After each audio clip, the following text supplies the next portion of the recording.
Okay, I like it. You like that? Yeah. Is it your first tiger burn? Yes, actually. Usually it's chilly for the tiger burn, Chief. Yeah, that's what we've been talking about really all night, is that usually for the tiger burn, even though this one was a week earlier, everyone's bundled up, but it's really cold. And as you can see, that was not the case. A lot of the students, they were in t-shirts.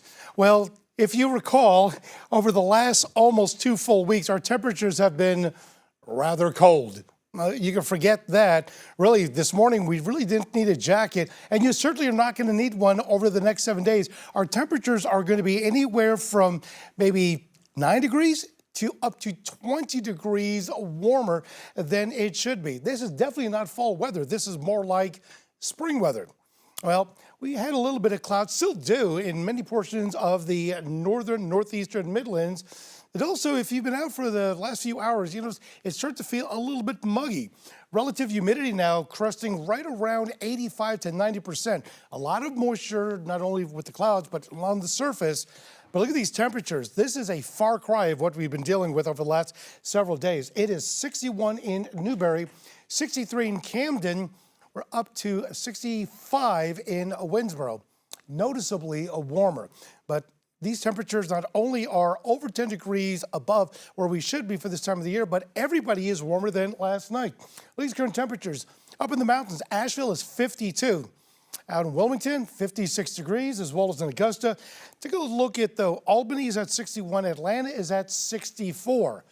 Now, it is definitely noticeably warm, but the cloud coverage is all in association with a front that finally is starting to sink through. It's draped from the upstate right down 26 and then across the portions of the PD and the Grand Strand.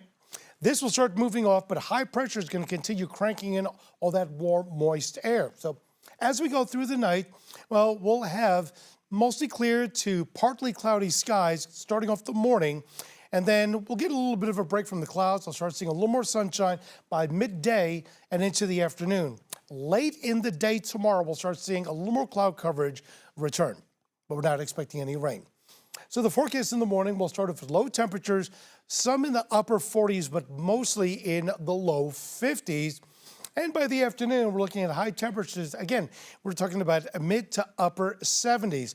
So it's going to be another warm day. Jump into Friday morning. We're looking at temperatures are going to be, again, in the mid-50s, but we will have mostly cloudy skies, and those clouds will stick around as we go through at least a good portion of the day. We're not expecting any rain.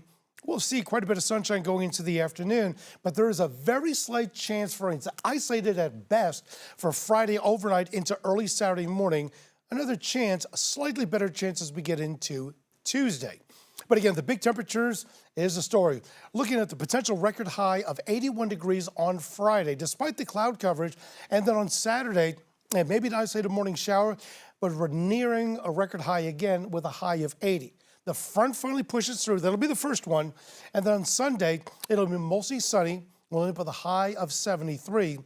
Monday, we'll start increasing cloud coverage, a high of 71 degrees, and then a quickly moving front will give some of us, not a lot of us, a chance for a few showers on Tuesday. So we'll end up with a high of 72. And then on Wednesday, it'll be mostly sunny, still unseasonably warm, as we end up with a high of 70 degrees.